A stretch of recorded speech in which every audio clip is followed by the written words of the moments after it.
ದಿಢೀರಾಗಿ ಪಾಯಸ ಮಾಡಬೇಕು, ಮನೆಯಲ್ಲಿ ಶಾವಿಗೆ ಇಲ್ಲ, ರವೆ ಇಲ್ಲ ಅಂತಂದರೆ ಬಾಸ್ಮತಿ ಅಕ್ಕಿ ಇದ್ದರೆ, ಬರೀ 2 ಸ್ಪೂನ್ ಬಾಸ್ಮತಿ ಅಕ್ಕಿ ಇದ್ದರೆ 4ರಿಂದ 5 ಜನಕ್ಕೆ ಪಾಯಸನ ಸೂಪರಾಗಿ ಮಾಡ್ಬೋದು. ಇವತ್ತಿನ ವಿಶೇಷ ಅಕ್ಕಿ ಪಾಯಸ. ಇದನ್ನು ಹದವಾಗಿ ರುಚಿಯಾಗಿ ಮಾಡೋದು ಹೇಗೆ ಅಂತ ನೋಡೋಣ. ನಾನು ಆಶಾ, ನಿಮಗೆಲ್ಲರಿಗೂ ಅಡುಗೆ ಸಾಧನಕ್ಕೆ ಸ್ವಾಗತ. ಈ ಅಕ್ಕಿ ಪಾಯಸ ರುಚಿಯಾಗಿ ಬರಬೇಕು ಅಂತಂದರೆ ಮೊದಲನೇ ಸ್ಟೆಪ್ಪು, ಈ ಪಾಯಸ ಮಾಡೋದಕ್ಕೆ ಬಾಸ್ಮತಿ ಅಕ್ಕಿನ ಹಾಕಬೇಕಾಗತ್ತೆ. ಇವತ್ತು ನಾನು ಅರ್ಧ ಲೀಟ್ರಷ್ಟು ಪಾಯಸನ ಮಾಡ್ತಾಯಿದ್ದೀನಿ. ಅದಕ್ಕೋಸ್ಕರ ನಾನಿವಾಗ ಬರೀ 2 ಟೇಬಲ್ ಸ್ಪೂನಷ್ಟು ಅಕ್ಕಿನ ತೊಗೊಂಡಿದ್ದೀನಿ. ಬಾಸ್ಮತಿ ಅಕ್ಕಿನ 2 ಟೇಬಲ್ ಸ್ಪೂನಷ್ಟು ಸಾಕು, ಜಾಸ್ತಿ ಹಾಕಬಾರ್ದು. ಅರ್ಧ ಲೀಟ್ರ್ ಪಾಯಸಕ್ಕೆ 2 ಸ್ಪೂನಷ್ಟು ಅಕ್ಕಿನ ತೊಗೊಂಡು ಅರ್ಧ ಗಂಟೆಯಷ್ಟು ನೆನೆಸಿಟ್ಕೊಂಡಿದ್ದೀನಿ.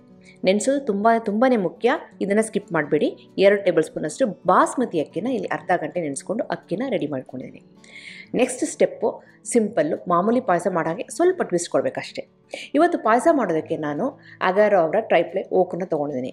ಮೊದಲನೇದಾಗಿ ಏನು ಅಂತಂದರೆ, ಒಂದೇ 1 ಟೀ ಸ್ಪೂನಷ್ಟು ತುಪ್ಪನ ಈ ಪಾತ್ರೆಗೆ ಹಾಕ್ಕೊಳ್ತಾ ಇದ್ದೀನಿ. ಇದಕ್ಕೆ ತುಪ್ಪ ಜಾಸ್ತಿ ಹಾಕೋ ಅವಶ್ಯಕತೆ ಇಲ್ಲ, ಎಷ್ಟು ಕಡಿಮೆ ಹಾಕ್ತೀವೋ ಅಷ್ಟು ಒಳ್ಳೆಯದು. ಇಲ್ಲಾಂದರೆ ಹಾಲು ಮೇಲೆ ತುಪ್ಪ ತೇಲುವಂಥ ಚಾನ್ಸಸ್ ಜಾಸ್ತಿ ಇರುತ್ತೆ.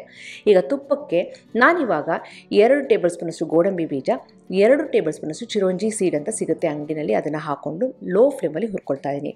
ಗೋಡಂಬಿ ಬೀಜ ಹಾಗೆ ಚಿರೋಂಜಿ ಸೀಡು ಎರಡೂ ಸಹ ಲೈಟಾಗಿ ಕಲರ್ ಚೇಂಜ್ ಆಗಬೇಕು. ಅದಾದಮೇಲೆ 1/4 ಲೀಟ್ರಷ್ಟು ನೀರು, ಹಾಗೆಯೇ 1/4 ಲೀಟ್ರಷ್ಟು ಹಾಲು. ನೀರನ್ನು ಎಷ್ಟು ತೊಗೊಳ್ತೀವೋ ಅಷ್ಟನ್ನೇ ಹಾಲನ್ನ ತೊಗೋಬೇಕು. ನೆಕ್ಸ್ಟ್ ನಾವು ಕುದಿಸಾಗಬೇಕಾದ್ರೆ ಇದು ಕರೆಕ್ಟ್ ಕನ್ಸಿಸ್ಟೆನ್ಸಿ ಬರುತ್ತೆ. ಬರೀ ಹಾಲನ್ನ ಹಾಕಿಬಿಟ್ರೆ ಇದು ಅಷ್ಟು ರುಚಿಯಾಗಿ ಬರೋದಿಲ್ಲ. ಈಗ ಹಾಲು ನೀರು ಮಿಶ್ರಣ ಚೆನ್ನಾಗಿ ಕುದಿತಿದೆ ಅಂದಾಗ ಅಕ್ಕಿನ ನೆನೆಸಿಟ್ಕೊಂಡಿದ್ವಲ್ಲ, ಬಾಸ್ಮತಿ ಅಕ್ಕಿ 2 ಟೇಬಲ್ ಸ್ಪೂನಷ್ಟು, ಅದನ್ನು ಇಲ್ಲಿ ಹಾಕಿ ಅದನ್ನು ಸಹ ಚೆನ್ನಾಗಿ ಕುದಿಸ್ತಾ ಇದ್ದೀನಿ. ಈಗ ಹಾಲು ನೀರಿನಲ್ಲಿ ಅಕ್ಕಿ ಹಾಕಿದ್ದೀವಲ್ವ, ಅದು ಸಹ ಚೆನ್ನಾಗಿ ಕುದ್ದು ಅದರಲ್ಲೇ ಬೇಯಬೇಕು. ಈಗ ಅಕ್ಕಿ ಹಾಕಿದ ಮೇಲೆ ಮತ್ತೆ ಒಂದು ಕುದಿ ಬರಲಿ. ಒಂದು ಕುದಿ ಬಂದ ಮೇಲೆ ಫ್ಲೇಮನ್ನು ಲೋ ಮಾಡಿಕೊಂಡು ಈ ಅಕ್ಕಿನ ಈ ಹಾಲು ನೀರಿನ ಮಿಶ್ರಣದಲ್ಲೇ ಬೇಯಿಸಬೇಕಾಗುತ್ತೆ. ಈ ಅಕ್ಕಿ ಇದರಲ್ಲಿ ಬೇಯೋದಕ್ಕೆ ಒಂದು 20ರಿಂದ 25 ನಿಮಿಷ ತಗೊಳುತ್ತೆ. ಸೊ ಚಿಂತೆನೇ ಬೇಡ, ಲೋ ಫ್ಲೇಮಲ್ಲಿ ಇದು ಬೇಯೋದಕ್ಕೆ ಇಡೋಣ. ಈ ಸೈಡಿನಲ್ಲಿ ಈ ಪಾಯಸಕ್ಕೆ ಒಂದು ಟೇಸ್ಟ್ ಕೊಡಬೇಕು ಅಂತ ಇಲ್ಲಿ 10 ಬಾದಾಮಿನ ನೆನೆಸಿಟ್ಬಿಟ್ಟು ಸಿಪ್ಪೆನ ತೆಗೆದಿಟ್ಕೊಂಡಿದ್ದೆ. ಅದನ್ನು ಮಿಕ್ಸಿ ಜಾರಿಗೆ ಸ್ವಲ್ಪ ಹಾಲನ್ನು ಹಾಕ್ಕೊಂಡು ಈ ರೀತಿ ಪೇಸ್ಟ್ ಮಾಡ್ಕೊಂಡಿದ್ದೀನಿ. 10 ಬಾದಾಮಿನ ಇಲ್ಲಿ ಹಾಲಿನಲ್ಲಿ ಹಾಕ್ಕೊಂಡು ಪೇಸ್ಟ್ ಮಾಡ್ಕೊಂಡಿದ್ದೀನಿ. ಜೊತೆಗೆ 1 ಚಿಟಿಕೆಯಷ್ಟು ಕುಂಕುಮ ಹೂವನ್ನು ಬಿಸಿನೀರಲ್ಲಿ ನೆನೆಸಿಟ್ಕೊಂಡಿದ್ದೀನಿ. ಈಗ 2 ಮಿಶ್ರಣನೂ ರೆಡಿಯಾಗಿದೆ. ಈ ಸೈಡ್ ನೋಡಿದರೆ ಈ ಅಕ್ಕಿ ಚೆನ್ನಾಗಿ ಬೆಂದಿದೆ, ಅಂದರೆ ಪೂರ್ತಿ ಬೆಂದಿಲ್ಲ, ಕರೆಕ್ಟಾಗಿ ಬೆಂದಿದೆ. ಇದು ಇನ್ನೂ ಬೇಯಬೇಕು. ಎಲ್ಲಿವರೆಗೆ ಬೇಯಬೇಕು ಅಂದರೆ ಇದು ತುಂಡಾಗಬೇಕು, ಅಲ್ಲಿವರೆಗೆ ಬೇಯಬೇಕಾಗುತ್ತೆ. ಒಂದು ಸಾರಿ ಈ ಬಾಸ್ಮತಿ ಅಕ್ಕಿ ಈ ರೀತಿ ಕರೆಕ್ಟಾಗಿ ಬೆಂದಿದೆ ಅಂದಾಗ ನಾವೇನು ಮಾಡಬೇಕು, ನೆಕ್ಸ್ಟ್ ಸ್ಟೆಪ್ಪಿನಲ್ಲಿ ನಾವು ರುಬ್ಕೊಂಡಂತಹ ಆ ಬಾದಾಮಿ ಮಿಶ್ರಣ, ಅಂದರೆ ಬಾದಾಮಿ ಪೇಸ್ಟು ಜೊತೆಗೆ ಕುಂಕುಮ ಹೂವಿನ ಪೇಸ್ಟು ಎರಡನ್ನೂ ಸಹ ಇಲ್ಲಿ ಸೇರಿಸ್ತಾ ಇದ್ದೀನಿ. ಕುಂಕುಮ ಹೂವನ್ನು ನೀರನ್ನ ಹಾಕಿರೋದ್ರಿಂದ ಒಳ್ಳೆ ಬಣ್ಣನೂ ಬರುತ್ತೆ, ಫ್ಲೇವರ್ ಬರುತ್ತೆ. ಬಾದಾಮಿ ಪೇಸ್ಟನ್ನ ಹಾಕಿರೋದ್ರಿಂದ ಅದು ಸಹ ಒಂದು ಫ್ಲೇವರ್ ಬರುತ್ತೆ, ಹಾಗೆ ಈ ಪಾಯಸದಲ್ಲಿ ಥಿಕ್ನೆಸ್ ಕೊಡುತ್ತೆ. ಅವೆಲ್ಲನೂ ಹಾಕಿ ಮತ್ತೆ ಬೇಯೋದಕ್ಕೆ ಇಡ್ತಾಯಿದ್ದೀನಿ. ನಾನು ಮೊದಲೇ ಹೇಳಿದೆ, ಈ ಅಕ್ಕಿ ತುಂಡಾಗಬೇಕು, ಬೆಂದು ಚೆನ್ನಾಗಿ ತುಂಡಾಗಬೇಕು. ಅಕ್ಕಿ ಥರ ಕಾಣಿಸ್ಬಾರ್ದು, ಸ್ವಲ್ಪ ತುಂಡಾಗಿರಬೇಕು, ಅಲ್ಲಿವರೆಗೆ ಬೇಯಿಸಬೇಕಾಗುತ್ತೆ. ಇವಾಗ ನೋಡಿದ್ರೆ ಒಳ್ಳೆ ಬಣ್ಣನೂ ಬಂದಿದೆ, ಗಟ್ಟಿನೂ ಸಹ ಆಗಿದೆ. ಜೊತೆಗೆ ಅಕ್ಕಿನೂ ಸಹ ತುಂಡಾಗಿ ಪೀಸ್ ಥರ ಕಾಣಿಸ್ತದೆ, ಅಕ್ಕಿ ಥರ ಕಾಣಿಸ್ತಿಲ್ಲ. ಇದು ಕರೆಕ್ಟಾಗಿರೋ ಅಂಥ ಹದ ಅಂತ. ಇಲ್ಲಿವರೆಗೆ ನಾವು ಬೇಯಿಸಲೇಬೇಕಾಗುತ್ತೆ. ಇಲ್ಲ ಅಂತಂದರೆ ಬಾಯಿಗೆ ಹಾಕಿದಾಗ ಒಂಥರ ಹಾಲಿನಲ್ಲಿ ಅನ್ನ ತಿಂದಂಗೆ ಆಗುತ್ತೆ. ಹಾಗಾಗಿ ಅದನ್ನು ಅವಾಯ್ಡ್ ಮಾಡೋದಕ್ಕೆ ಈ ರೀತಿ ಬೇಯಿಸ್ಕೋಬೇಕಾಗುತ್ತೆ. ಇಲ್ಲಿ ಮತ್ತೆ ನಾನು 2 ಟೇಬಲ್ ಸ್ಪೂನಷ್ಟು ಮಿಲ್ಕ್ ಮೇಡನ್ನ ಸೇರಿಸ್ತಾ ಇದ್ದೀನಿ. ಇದು ಆಪ್ಷನಲ್, ಹಾಕಿದರೆ ಒಂದು ಫ್ಲೇವರ್ ಕೊಡುತ್ತೆ, ಇಲ್ಲಾಂದರೆ ಸ್ಕಿಪ್ ಮಾಡ್ಬೋದು.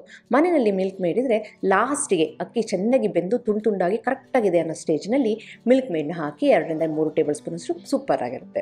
ಈಗ ಮಿಲ್ಕ್ ಮೇಡ್ನಲ್ಲಿ ಸ್ವಲ್ಪ ಸಿಹಿ ಅಂಶ ಇರುತ್ತೆ, ಅದನ್ನು ಇನ್ನೂ ಜಾಸ್ತಿ ಸಿಹಿ ಬೇಕಲ್ವ ಪಾಯಸಕ್ಕೆ. ಹಾಗಾಗಿ ಇಲ್ಲಿ ಮತ್ತೆ ನಾನಿಲ್ಲಿ 1/4 ಕಪ್ಪಿನಷ್ಟು ಸಕ್ಕರೆನ ಸೇರಿಸ್ತಾ ಇದ್ದೀನಿ. ಸಕ್ಕರೆ ನಿಮಗೆ ಎಷ್ಟು ಬೇಕೋ ನೋಡಿಕೊಂಡು ಹಾಕ್ಕೊಳ್ಳಿ. ಮಿಲ್ಕ್ ಮೇಡ್ನಲ್ಲೂ ಸಿಹಿ ಅಂಶ ಇರೋದ್ರಿಂದ ನೋಡಿಕೊಂಡು ಬ್ಯಾಲೆನ್ಸ್ ಮಾಡ್ಕೊಳ್ಳಿ. ಬೇಕು ಅಂದರೆ ಜಾಸ್ತಿ ಹಾಕ್ಕೊಳ್ಳಿ, ಬೇಡ ಅಂದರೆ ಸ್ವಲ್ಪ ಕಡಿಮೆ ಹಾಕ್ಕೊಳ್ಳಿ. ಲಾಸ್ಟಿಗೆ ಇಲ್ಲಿ 1 ಟೀ ಸ್ಪೂನಷ್ಟು ಏಲಕ್ಕಿ ಪುಡಿನ ಇಲ್ಲಿ ಸೇರಿಸ್ತಾ ಇದ್ದೀನಿ. ರುಚಿಯಾದಂತಹ ಅಕ್ಕಿ ಪಾಯಸ ರೆಡಿಯಾಗಿದೆ, ಸೂಪರ್ ಆಗಿರುತ್ತೆ. ಇದಕ್ಕೆ ಚಿರೋಂಜಿ ಸೀಡನ್ನ ಸೇರಿಸಿದ್ದೀನಿ, ಅದು ಒಳ್ಳೆ ಫ್ಲೇವರ್ ಕೊಡುತ್ತೆ, ಆರೋಗ್ಯಕರನೂ ಹೌದು. ಮನೆಯಲ್ಲಿ ಇದ್ದರೆ ಹಾಕಿ, ಇಲ್ಲ ಅಂದರೆ ಸೀಡನ್ನ ಮಿಸ್ ಮಾಡಿಬಿಟ್ಟು ಬರೀ ಗೋಡಂಬಿ ಬೀಜನ ತುಪ್ಪದಲ್ಲಿ ಹುರಿದು ಸೇರಿಸ್ಬೋದು. ಬಾದಾಮಿ ಬೀಜನೂ ತುಪ್ಪದಲ್ಲಿ ಹುರಿಬೋದು. ನಾನು ಬಾದಾಮಿ ಬೀಜನ ರುಬ್ಬಿ ಅದರ ಪೇಸ್ಟನ್ನ ಹಾಕಿರೋದ್ರಿಂದ ಬಾದಾಮಿ ಬೀಜನ ನಾನಿಲ್ಲಿ ಹುರಿದಿಲ್ಲ. ರುಚಿಯಾದಂಥ ಅಕ್ಕಿ ಪಾಯಸ ಮನೆಯಲ್ಲಿ ಸುಲಭವಾಗಿ ಮಾಡೋದು ಹೇಗೆ ಅಂತ ನೋಡಿದ್ದೀವಿ. ನೀವು ಇದನ್ನು ಮನೆಯಲ್ಲಿ ಮಾಡಿ ಹೇಗೆ ಬಂತು ಅಂತ ಕಮೆಂಟ್ ಸೆಕ್ಷನಲ್ಲಿ ದಯವಿಟ್ಟು ತಿಳಿಸಿ. ಹಾಗೆ ನೀವಿನ್ನು ಅಡುಗೆ ಸಾಧನಕ್ಕೆ ಸಬ್ಸ್ಕ್ರೈಬ್ ಆಗಿಲ್ಲ ಅಂದರೆ ತಡೆಯಾಗಿ ಈಗಲೇ ಸಬ್ಸ್ಕ್ರೈಬ್ ಆಗಿ, ಪಕ್ಕದಲ್ಲಿರುವ ಬೆಲ್ ಬಟನ್ ಕೂಡ ಟಚ್ ಮಾಡಿ. ನಿಮಗೆ ವಿಡಿಯೋ ಇಷ್ಟ ಆಯಿತು ಅಂದರೆ ಲೈಕ್ ಬಟನ್ನ ಕ್ಲಿಕ್ ಮಾಡಿ, ಫ್ರೆಂಡ್ಸ್ ಆ್ಯಂಡ್ ಫ್ಯಾಮಿಲಿ ಜೊತೆ ಶೇರ್ ಮಾಡಿ, ವಾಟ್ಸಪ್ಪಲ್ಲಿ ಶೇರ್ ಮಾಡಿ. ಮತ್ತೊಂದು ಇಂಟ್ರೆಸ್ಟಿಂಗ್ ರೆಸಿಪಿಯೊಂದಿಗೆ ಭೇಟಿ ಆಗ್ತೇನೆ. ಅಲ್ಲಿವರೆಗೆ thank you, bye bye, see you.